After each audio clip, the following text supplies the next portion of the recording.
Hello, everybody. This is Iqbal, Charlie, and Hope from Nairobi, Kenya.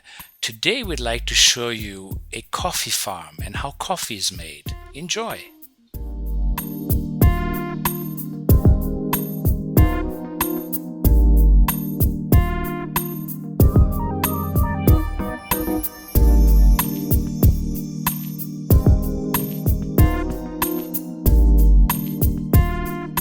Isaac, how did you get into coffee world?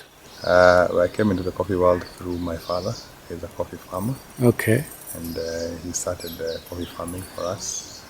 And I'm continuing on the work he had started on the coffee estates. So your father was a Bantu, he was a Kikuyu, Kikuyu, yes. he was a Kikuyu. Kikuyu.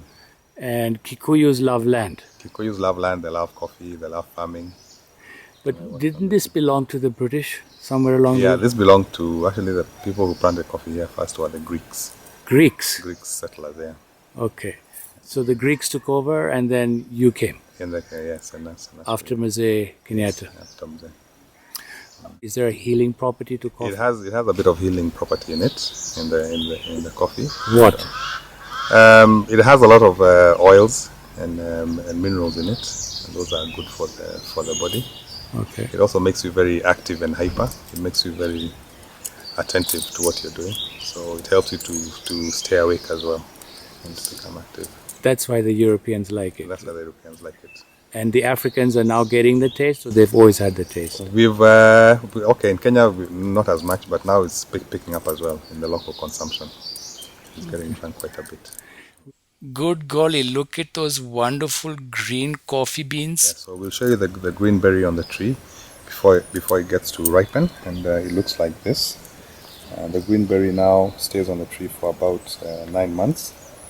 When it ripens, it turns red, it changes color. I'll show you a place where there are some red ones, and that's what we pick. The red color indicates to us that the coffee is ready for harvesting, and we pick it for harvesting and process it and get it ready for roasting and drinking now.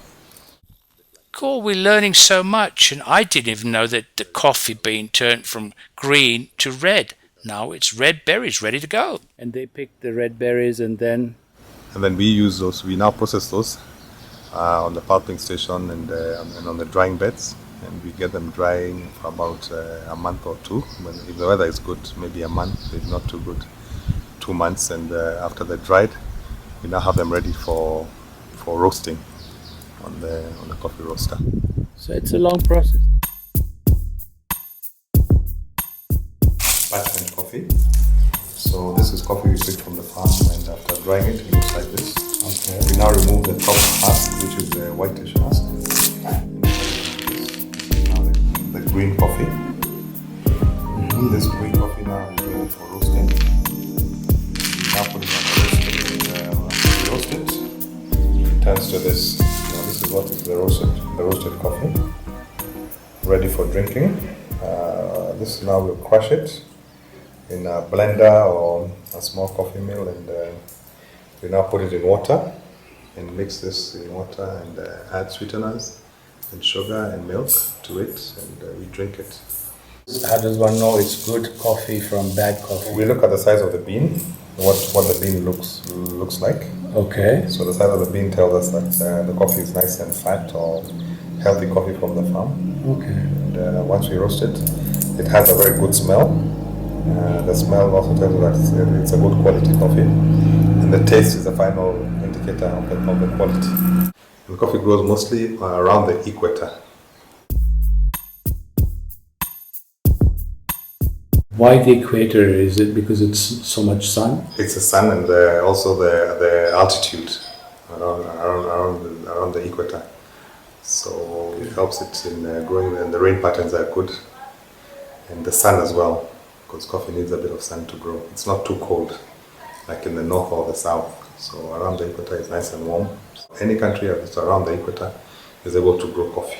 And coffee plants don't need a lot of water?